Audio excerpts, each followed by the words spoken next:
I was having a conversation the other day about that feeling of numbness and fatigue and exhaustion, and how sometimes we don't connect what our body is telling us and our feelings. But our body provides us with so much information around the rhythms of our life, our way of showing up, our way of being. And when we're not paying attention, we can lose sight of what actually is the problem. Why you feel numb. Hey beautiful souls, my name is Dr. Sumina Poku. I am a lover and I am a therapist, and I love to teach, particularly for the carers, the helpers, the rescuers, who are out in this world just being the empaths that they are, but have unfortunately to some degree leaned in their position of love outside of the confines of any set boundaries, leading to what I would term compassion fatigue. Your exhaustion in this season, or your sense of numbness in this season, isn't about laziness. Your numbness isn't weakness, it's actually survival. When we are constantly giving of ourselves in our relationship, being the natural givers that we are and the lovers that we are, and wanting to see the best, or wanting to experience the best for others, and we're constantly disappointed. There comes a point where the body is almost hit with an impact, like a car crash. The nervous system is finding a way to protect you, protect your mind, so you don't split, literally.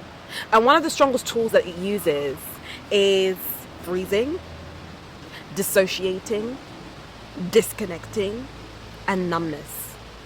It's called hypoarousal. Your body shuts down to literally protect your mind. Because if it's constantly faced with this impact of disappointment, of frustration, of grief, the pressure, you will break, you will snap.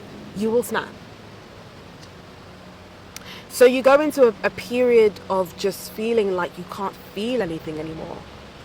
Being the empath that you are very attuned and sensitive to your emotional world. And all of a sudden you can't feel anything anymore. It's like everything out of your being has just left you. It's just evaporated. And like I explained in the previous video on boundaries, boundaries are here to safeguard the precious heart that we have. We love so hard, and with our big hearts, we require some real boundaries around our hearts, because we matter too.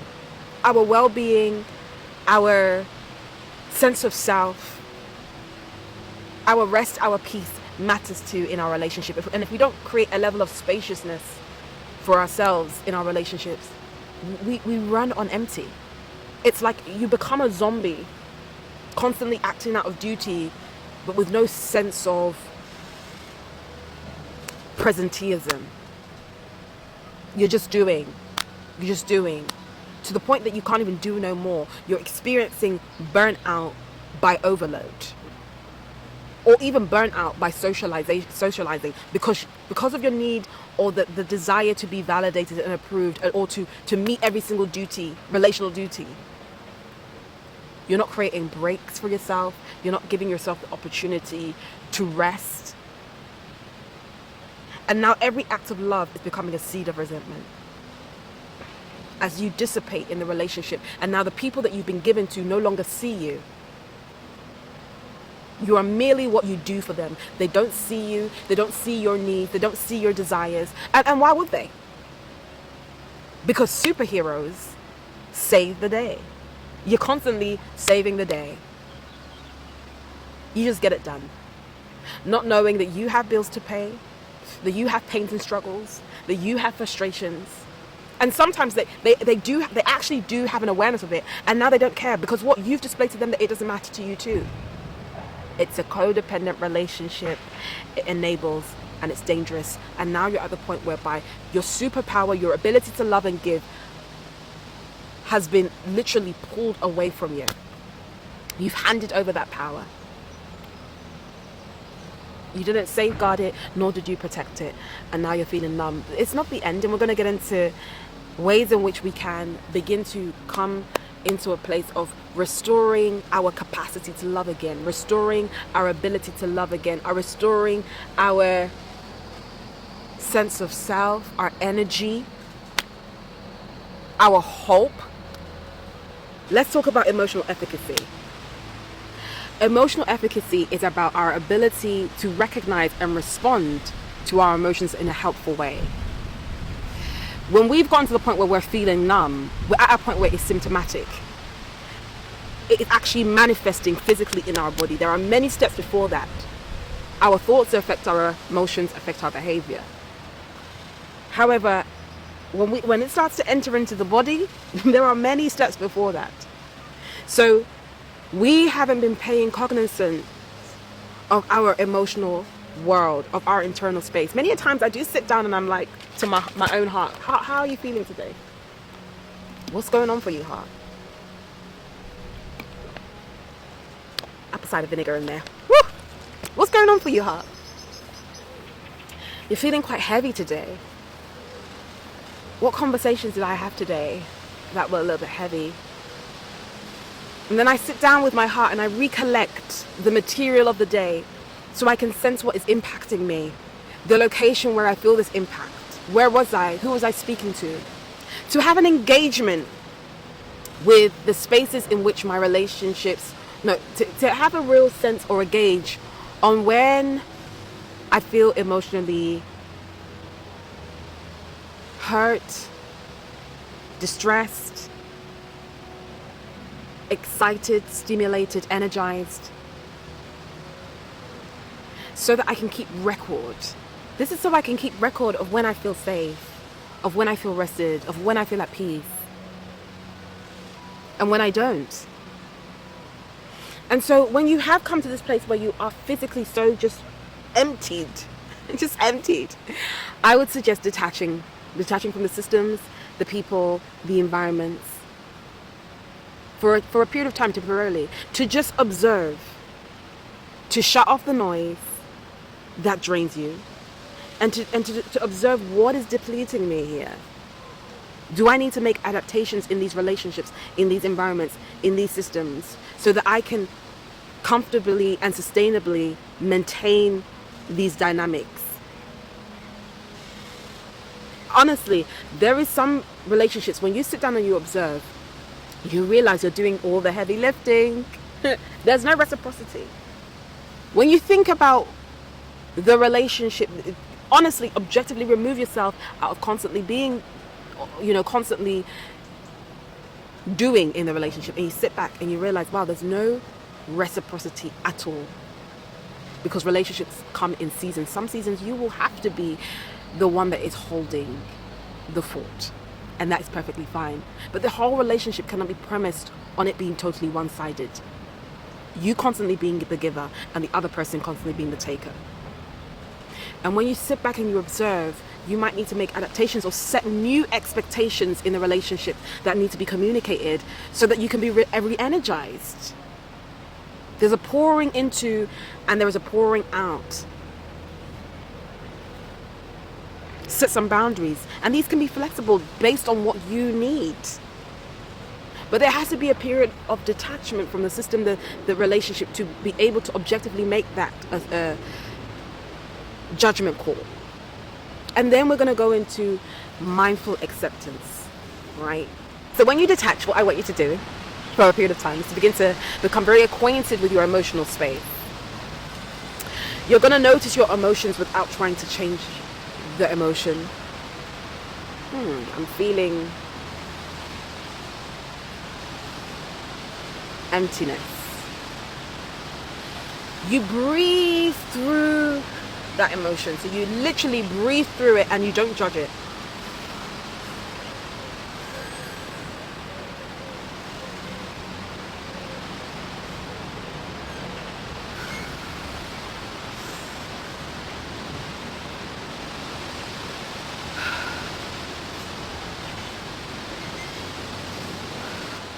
You accept that the emotion is here, but it's not you. And what I want you to do is recognize that you are not your overwhelm, you are not your burnout, you are not your sadness right now. And in that observation, you find power to take the next step with intention. How do I navigate my life forward from a place of consciousness around my emotional world, and how I want to be in the world and how I want to show up in the world? You acknowledge the feeling and the information that it's providing, and you make conscious decisions going forward. Relationally, this particular relationship is draining me. It's depleting me. It's emptying me. So what?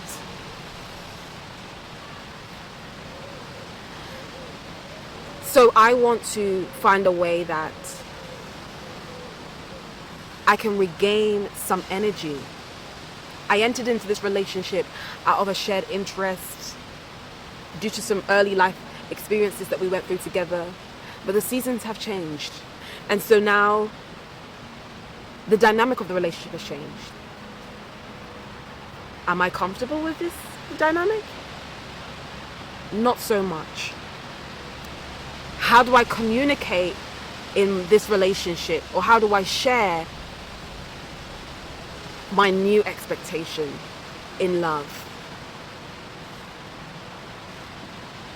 Now what?